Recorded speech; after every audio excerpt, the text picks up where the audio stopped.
আজকে আমাদের সন্ধ্যাবেলায় ধনেপাতার বড়া খাওয়ার ইচ্ছা হয়েছে, তো এই জন্য আমরা এখন ধনেপাতার বড়া খাচ্ছি। তাই জন্য দীপান্বিতা বানাচ্ছে। এই যে এখন ধনেপাতাগুলো ব্যাটারের সঙ্গে মেশানো হচ্ছে। তেল গরম হয়ে গেছে, এবার ধনে পাতাটা ব্যাটারে ভালো করে মিক্স করে কড়াই দিয়ে দিতে হবে।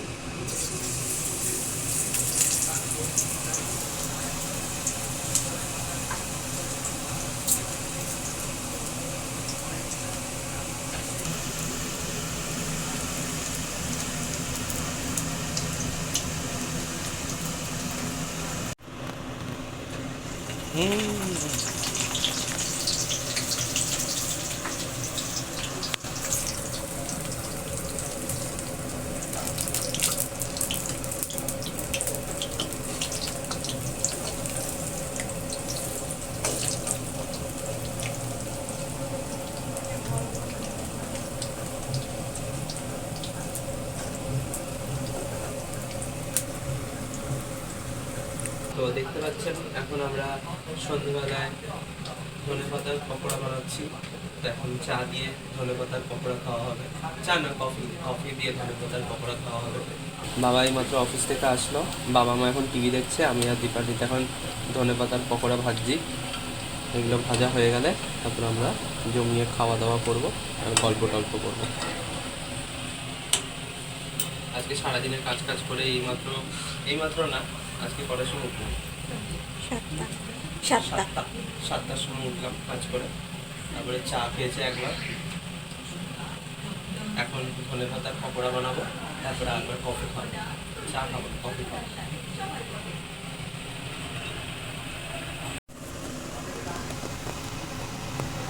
দেখো অনেকটাই ফ্রাই হয়ে গেছে, এখন একটু ব্রাউনিশ হয়ে যাওয়া শুরু করেছে, তার মানে বোঝা যাচ্ছে যে এটা ফ্রাই ভালো হয়ে গেছে।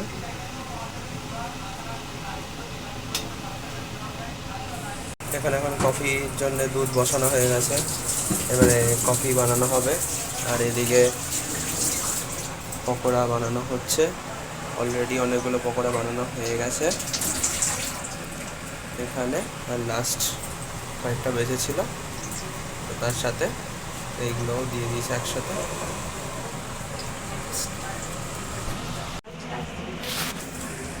এই যে বাবা দেখো কফি অনেকগুলো পাউচ কিনে রেখে দিয়েছে। গোটা প্যাকেট আমাদের শিশি কেনা হয় না বড়, কারণ কি ওটা গোটা গোটা শিশি নষ্ট হয়ে যায়, ওই জন্য ছোটো ছোটো পাউচ, ছোটো ছোটো পাউচ। হ্যাঁ, ছোটো ছোটো ছোটো পাউচে কেনা হয়েছে। আন্দাজটাও বোঝা যায়, এতে নষ্টও কম হয়, একদম। প্লাস যদি বেঁচে থাকে তো ওই কারণে অতটা কফি নাও দরকার হতে পারে, তো ওই জন্য বাবা পাউচ প্যাকেট কিনে নিয়ে রাখে। আমরা কফিকে খুব একটা খাই সেটাও নয়।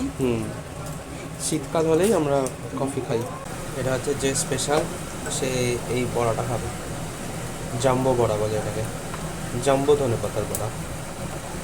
আর এদিকে কফি বানানো হয়ে গেছে, কফি পাউডার ঢালা হয়ে গেছে।